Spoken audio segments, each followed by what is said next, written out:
Hello, I'm Josh George. This will be my Week 3 prediction preview. Week 3 preview college football. We're going to be picking against the spread here. Starting with OU Nebraska. Big noon kickoff here. OU is 1-1 this season against the spread. Their D set in a shutout and played numerous guys, third and fourth string players got played. It seems really deep. They're favored by 22 points, though. I don't know. The Tulane game, that D looked really bad. They couldn't cover receivers. How will they do it against a good opponent? And how good is Scott Frost's offense? That's what it comes down to. If that if that line starts creeping down, then bet OU. But where it stands right now at 22, I've got Nebraska in the spread. Then the Lobos against Texas A&M. Texas A&M offensive line looked really bad last season or last week, and they put out sack-wise they're third worst in the nation right now. So they've got to have a get-right game against the Lobos here. They've got to win by 30. I feel like they find a way to do that, win by a good margin, beat the spread. So I've got the Aggies of A&M. Cincinnati and Indiana. Cincinnati has put up 40 points in 2 games and has a 50.4% chance to win this game according to the FPI. Also, Desmond Ridder has looked really good at quarterback. A lot of positives for Cincinnati. They're losing 3 points in this game, though.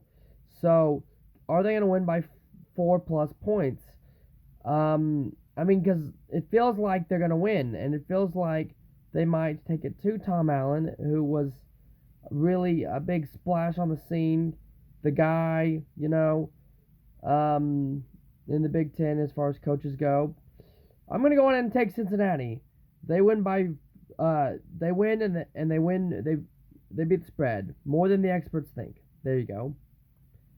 Virginia Tech and West Virginia.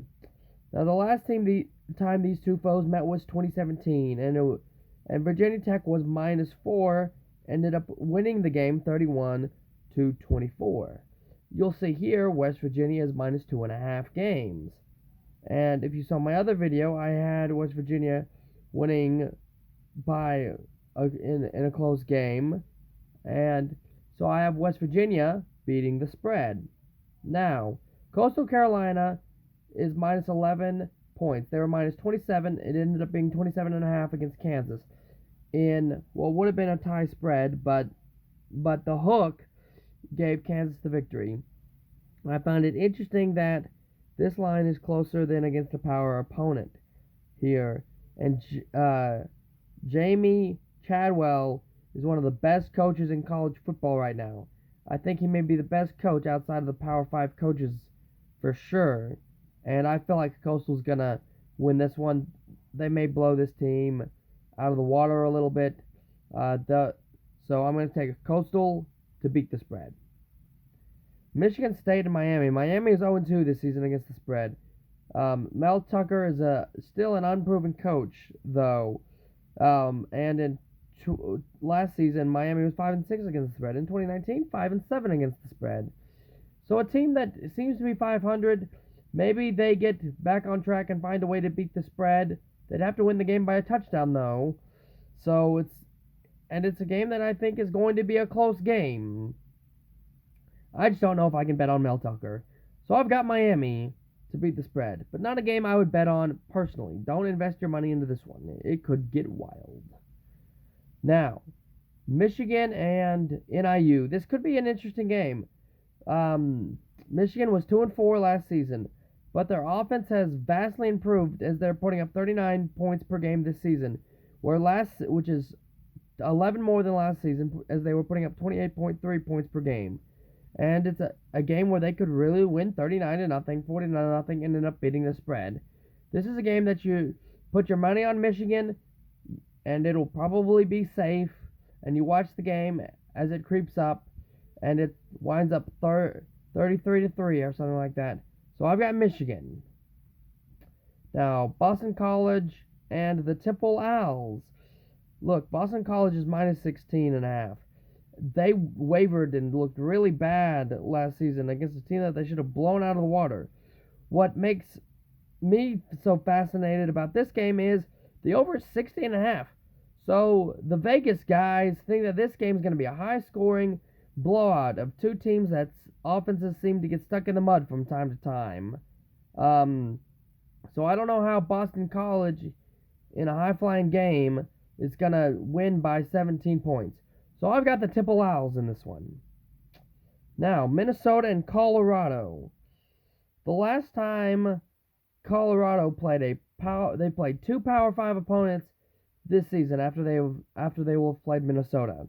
The last time that they played a true power opponent was when they played Michigan way back in 2016. They were plus 20. They're minus 2.5 this game. So they're gonna have to win the game by 3 points to cover. And they're going up against the Row the Boat. So I'm gonna take PJ Fleck in Minnesota in this one, getting 2.5 points. Now, this game is kind of weird. Why is a Power 5 favored against, or why is a group of 5 favored against a Power 5 here? Kansas State getting 2.5 points here. Look, Chris Kleiman's probably going to win this game. Kansas State has a good enough football team to win the game. Getting points, give me Kansas State. And invest your money into this one. This one is a money-safe game. This is a good one to invest in because Kansas State's getting points and they're going to win the game. Purdue and Notre Dame. Notre Dame is 0-2 against the spread. A team that was 6-6 last season, but 9-4 in a regular year in 2019. And the big question in this one is, can they guard David Bell and Milton Wright at wide receiver for Purdue? Look, Purdue wide receiver room is really, really good, and it stretches far beyond the two guys I just mentioned. And Notre Dame has just looked terrible against the spread, terrible in general, terrible closing out games. I mean, they really should have lost 2 games. And this game, I guarantee you, if you ask a Purdue fan, it's a rivalry game, you know? And with Purdue, you're getting that hook of that half a point, you know? But something in the back of my head says Notre Dame gets right. So I've got Notre Dame minus the 7.5. Alabama and Florida. Look, a game that a lot of people are looking at. Alabama was 9-4 last year, a team that does really well in general, a team that does really well against the spread. This is a really low spread, too. Now, one of the teams that beat them in the spread last season was the Florida Gators. And they even sent that game to overtime. But this is not the same team Dan Mullen had last year. He lost almost his entire receiving corps to the NFL and a quarterback. And really, they've got a quarterback controversy because Richardson versus Emory Jones. It's interesting because a lot of people are starting to think Richardson might be the best quarterback there, even though Emory Jones has NFL talent. With all that being said, Alabama wins big, beats the spread. Kent State and Iowa. This is one where you might have to watch the game and you might win some money here if you bet Iowa. Look, with Iowa, they're +3 in turnover margin across 2 games. Really good defense. Defense finds a way to score, give it back into the offensive hands, and Kent State's going to turn the ball over in this game. I'm telling you right now. So that's going to lead to this game being a little more of a blowout than expected, so to speak. So they could win by 28 or something like that. So I've got the Iowa Hawkeyes. This is one that if you bet on, you'll be tuning in and watching on the edge of your seat, even though they're up by 21 because of that half a point. Georgia Tech and Clemson. From 2015 to 2017, Georgia Tech had a top 3 running game in the ACC. Really, really good. A team that's going to come out on ice clock. A team that is going to really try to beat the spread, I feel like. I know college coaches say we don't take that into account. I guarantee you the fans do, and I guarantee you're betting, the people who bet do, and I guarantee you your fans who decide who are deciding Jeff Collins' career do. They're going to run the ball. They're going to keep it close.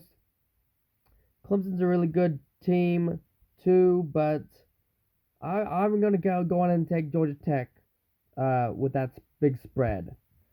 Now, Tulsa and Ohio State. Ohio State is a team that is having they're having a get right game. They were favored big last week, and it seemed like they found a way to lose. They had 14 dropped passes over 2 games, and look, they've got the best wide receiving core according to a lot of people, including Lindsey and Phil Steele. I bet you they don't drop a pass in this game, and I bet you they beat that spread.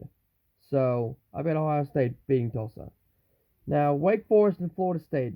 Lyle Hemphill is a really good defensive coordinator.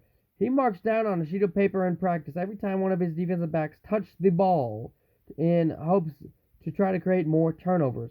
He's a turnover guy. Florida State is 0-2 against, or is 1-1 against the spread this season. And really, Wake Forest's offense is really looking up as they're putting up 41.5 points per game. Florida State, they are getting 6 points. When they've been getting points last season, they really underperformed. They got points against Miami, lost 52-10. Got points against Notre Dame, lost 42-26. Got points to Louisville, lost 16-48, and got points to North Carolina State, lost 22-38. Getting points might be ugly. Give me Wake Forest to win by a touchdown or more.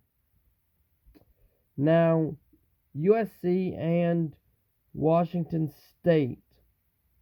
Look, this game could be somewhat intriguing, as USC was 3-3 against the spread last year and is 1-1 this year and just has been crazy. Washington State has already lost to an opponent in Utah State that they shouldn't have, and this is a -9 spread. So they're expecting USC to win by a touchdown and a 2-point conversion and a little bit more. So it's very interesting in that way. It's probably one that you don't want to bet on, because over the past 3 seasons, USC is only 40% against the spread. So I'm going to go ahead and take Washington State. It's going to be a close, funky game, I think. Mississippi State and Memphis. Is the Pirate Mike Leach, is his luck running out there? That is the question in this game. Mississippi State has a 51.4% chance to win this game according to the FBI. Although Memphis is very much outmatched if you look at rivals and the 247 talent composite, where in the 247 Mississippi State ranks 29th in the talent composite, and they're in the top 30 in rivals. Now, Memphis is all the way down at 52. So with the Pirates' spread air raid offense, I felt like he finds a way to win. Wins by at least a field goal, so you'll either tie or win if you bet Mississippi State, I feel like. And I am going to pick Mississippi State to beat the spread and to find a way to win. Now, Northwestern and Duke. When I look at this, I have Duke's loss to Charlotte in the back of my head. I also have Northwestern's loss to Michigan State, where they did not look good, in the back of my mind. But a lot of projections showed that Northwestern was going to win 10 games last year had it been a full season based on the FPI and things like that. They're -2.5 though, but they're going to find a way to win this game, probably by 3 or 4. So I've got Northwestern. Ball State and Wyoming. This is a game to make money. Ball State is, they're really good. Lindsey has them as conference champions this year, and they're a team that not a lot of people watch, may not get a lot of eyes, and they were +6. They're +6 this week. They're +6. They're getting points in a game that they're probably going to win. So it's a game that could be very interesting. Wyoming's 2-0. It's kind of like they're due to lose. So bet Ball State, make some money. I've got Ball State. Middle Tennessee and Houston. Look, Middle Tennessee came out ranked 103 in the preseason poll. Houston came out ranked 88. This line is a 12-point spread for a game that's probably going to be a one-score game. Middle Tennessee is the team that's getting the points, So I've got Middle Tennessee plus 12. South Carolina and Georgia. That spread is ginormous at 31 points. I know both of these teams are 2-0 right now against the spread and just 2-0 in general. It comes down to Seb Nolan, the South Carolina quarterback, who's 26 for 45 for 335 yards and 5 touchdowns this year. And we don't know if JT's going to be back just yet for Georgia. And, I mean, that offense opened up and looked good for Georgia. They beat the spread against UAB. They looked really good. They're probably going to find a way to win this game. But I'm going to take South Carolina because this is kind of a rivalry game, you know? It's an under-the-radar game, too. So South Carolina keeps it close. I've got South Carolina getting closer than the experts think. Utah and San Diego State. Utah's got to stop Greg Bell, running back for San Diego State, who has 38 carries, 286 yards, and 2 touchdowns. Look, Utah was -7 last week, and they lost outright. They couldn't cover, and they couldn't win against a rivalry team. This is not a rivalry team. Utah wins big in a unload game here after losing to a rivalry. Virginia and North Carolina. Look, Brennan Armstrong is a decent quarterback. He may be one of the top 3 or 4 quarterbacks in the ACC here. He is 48 for 67, 744 yards, and 7 touchdowns. As this Virginia team put up 43 points in week 1, 42 in week 2, and might put up 41 this week, although they only have a 29% chance to win this game according to the FPI. But they're getting 9 points, and if their secondary can cover these North Carolina receivers, I think they'll beat that spread. So I'm going to go on ahead and trust my gut. It's a tight one, but I'm going to pick Virginia to beat the spread, getting 9 points against North Carolina. Now, Central Michigan and LSU.